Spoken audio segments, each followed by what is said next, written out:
What's up, fight fans? This is Kurt DeVille with Counterpunched Boxing News, and I have some new news concerning Bob Arum, Josh Taylor, Jack Catterall.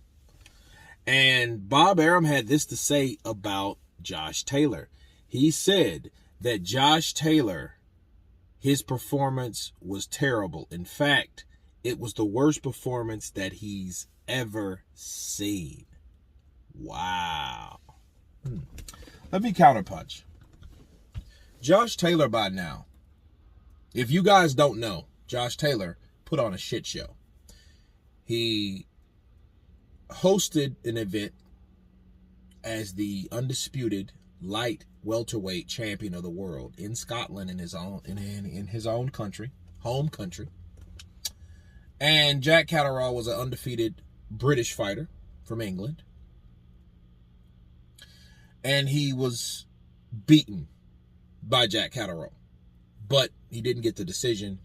The scorecards were close. It wasn't a close fight. The scorecards were a lot closer than the actual fight reflected.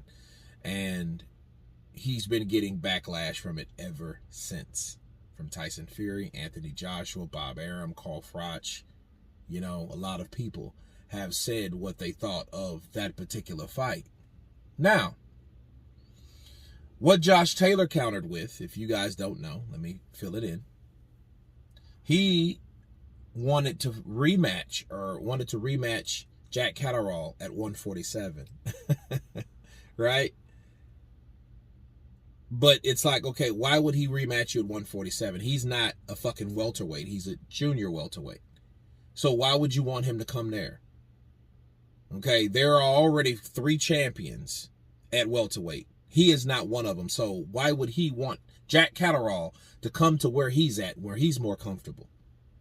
So in essence, what he's saying by you coming to 147, he's saying that, hey, I have problems with the junior welterweight division. I was starched. I wasn't prepared. Therefore, that's my excuse. That's the only thing I can look at. And you want this guy to come up and come out of his comfort zone because you were out of yours. If he felt that way, he should have dropped them fucking belts without taking that ass whooping. Without them trying to rob that one guy. Jack was robbed, bro. That was a robbery. It was. It wasn't a close fight between... No, bro. I'm with Tyson Fury. I don't think that motherfucker won any of the first 7-8 rounds. Shit, Tyson Fury gave him 9, but I would have gave him a couple rounds, maybe, out of that. But he was nowhere close to winning that fight. No way, no fucking how. He took the knockdown. He got a point deducted. Now, a point was deducted from Jack Catterall. But, I mean, all of the shit was unnecessary. You know, the referee did this, did that, or whatever. But listen. Listen. Bob Arum, the promoter of Josh Taylor, has to come out and say, it was the worst performance that I've ever seen from Josh Taylor. Right? It was absolutely terrible. That's saying a lot. Because normally promoters, like, they stay out of it because, you know, they're getting their cut. They're getting what they swindled in the contract being promoters or whatever. But when they start making their own... And he didn't go in depth, though. He was just like, that was a horrible performance. But really, if you read between the lines, that was his way of saying, you know what? Josh Taylor lost. I believe he lost, but I'm not going to say he lost because I'm the promoter. I promote him. I'm not going to do him like I did Terrence Crawford. Message. But I will say how I feel about the performance. And that's exactly what Bob Arum did. And that alone should tell you that Josh Taylor is in the minority of thinking he won that fight against Jack Catterall. The majority believes that he lost. He did lose, people.